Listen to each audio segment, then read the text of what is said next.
Alright, ladies and gentlemen, I'm here on the show. I'm here to talk about some NBA news. I want to do an NBA news before I do the NASCAR Truck Series review, the Pocono race. So let's get right into it. So, on the Gilbert Arenas show, they always have bad takes, and we have another bad take. So, Rashad McCants.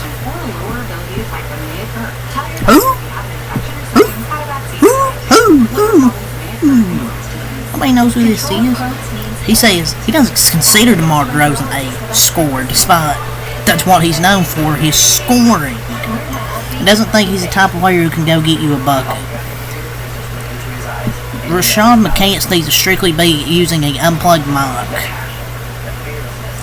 I haven't seen one good take from this show,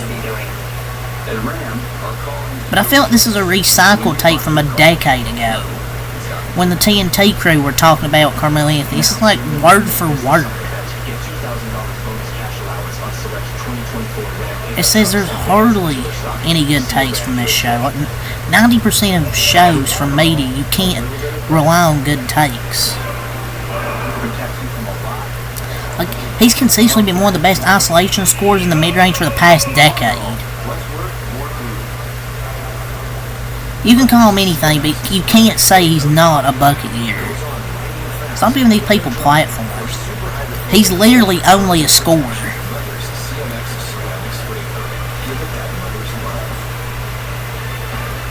I don't even know who Rashad McCants is. Was he a former NBA player?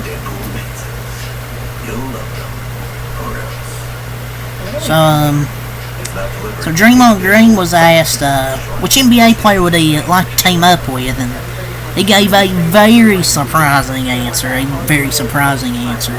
He said LeBron James. Surprising answer. Yeah, I laughed at this, to be honest. We've known he's wanted to team up with LeBron James. This is not surprising. Like, we all know he wants to play for him. Like, he always talks good about LeBron James,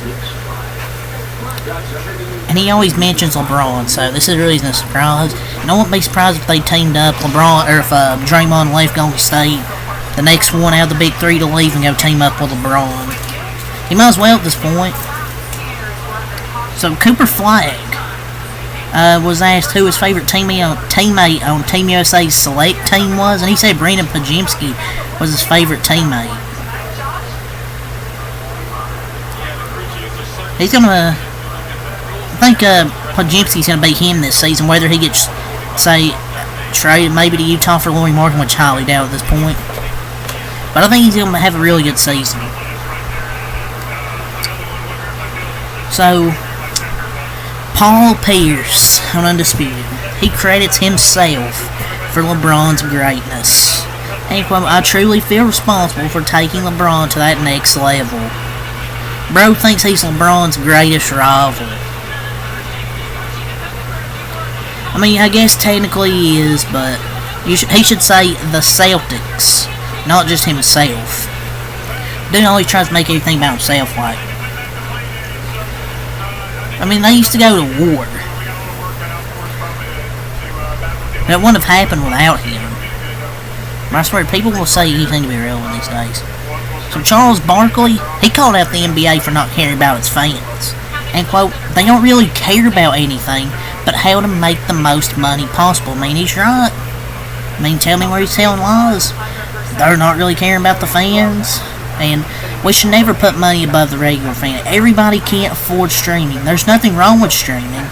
But when you start just going to the highest bidder and you're not on regular television, I think you do a disservice to the fan. I mean, they care about money. I mean, unfortunately, it's a business, but I think his point is that it's ultimately it is bad business, because it makes money in the short term, but long term puts it at risk. Because, you know, at some point, fans will get fed up and they're going to tune out. It's just corporate greed. Just my opinion. But people can afford, everyone can afford free streaming, so you just go to streamings. I mean, just any streaming.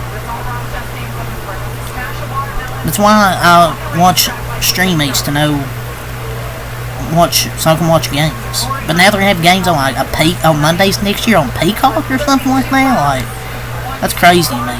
But he's 100% right for the people. Just look at the price of NBA tickets. It's obvious NBA doesn't care about the fans.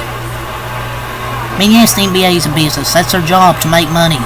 But without the fans, there is no money. When fans can't watch your games, then it hurts the long-term viability of the league. Putting it on a streaming service platform divides the fan base of people who can afford it and people that can't afford it. But that's just my opinion. So, the Miami Heat, they tried to acquire DeMar DeRozan, but no team wanted Duncan Robinson's contract, per at Bobby Marks 42. And he also said here, they also missed out on Tyus Jones. So they wanted to go acquire DeMar DeRozan, but no team wanted to take on that big contract of Duncan Robinson. Dude, Miami's put on an asterisk class this free agency.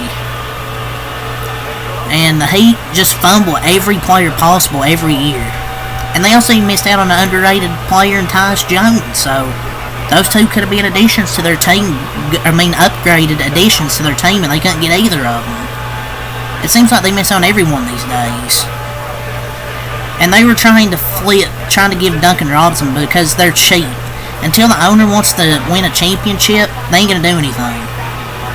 But it's because of the salary cap and the fact Miami won't have the space. But who else would match that contract? They tried to use Duncan Robinson, and it didn't work. But yeah. So the Lakers, they are showing interest in Wendell Carter Jr. per at Sean Devaney. The Lakers showing interest. And that's like me saying I'm showing interest in Sidney Sweeney. It's not going to happen. I wish. All they've done is show interest, and they're not getting any players. It's like they're all interest, no action. Like, why would you care about interest until someone signs? I mean, even Wendell Carter wouldn't help their team that much. He's not even that good. So Bam Adebayo, he thinks he deserves credit for anchoring the elite defense with a bunch of undrafted players. A point guard, Marcus Smart, got it over me. A center, Rudy Gobert, got it over me. A power forward, Jaren Jackson Jr.'s got it over me. The goalpost moved for me in certain degrees. It's me and a lot of undrafted dudes. And we still have a top 5 defense. These other guys have all NBA dudes around them. Some of it is they don't really care about us, and that's fine. I think they should pay attention to consistency because being top 5 defense player of the year, I think I have the longest streak of all defensive teams, so move the goalpost for me. Crazy how Pat Riley still don't get the message yet, but Gobert having 4 defensive player of the years while Bam and AD have 0 is kind of a joke. Bam really puts the defense on his back. He's one of the best overall defenders, and he's right. So as I was mentioning, starting in the 2025-2026 NBA season, so I think until next season, I don't know. But the NBA will feature nationally televised games 7 days a week once the NFL season concludes. So Monday, Peacock. They're gonna have a game on Peacock. Tuesday, NBC. Wednesday, ESPN. Thursday, Amazon. Friday, ESPN/Amazon. Saturday, ESPN/Amazon. And Sunday, NBC/ESPN. So, no TNT. It looks like TNT's officially gone. No TNT here. That's a huge L. TNT's is the only reason people watch pregame, halftime, and postgame. Like, I don't want to hear Stephen A. and Bob Myers yap after the game. Like, huge freaking L, man. So I guess TNT's done. I mean, that's all the NBA wanted to talk about here. In case we'll see if there's anything else from Woj that I want to get into. KJ Mars agreed on a 2-year, $16 million deal to return to the Philadelphia 76ers. Actually, I want to talk about this with Jalen Brunson. New York Knicks star Jalen Brunson's agreed on a 4-year, $156.5 million extension. $113 million less guaranteed he's eligible to receive in 1 year. Doing it so the Knicks can keep their pieces together is a W. The power of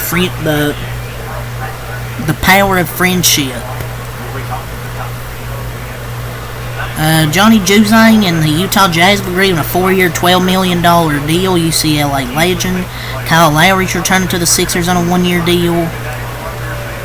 Saddiq Bey, he's agreed on a 3-year, $20 million contract with the Washington Wizards. If he can stay healthy, I think it's going to be a solid deal. But yeah, that's really all I'll say for this video. So until next time, Alkaline. Peace.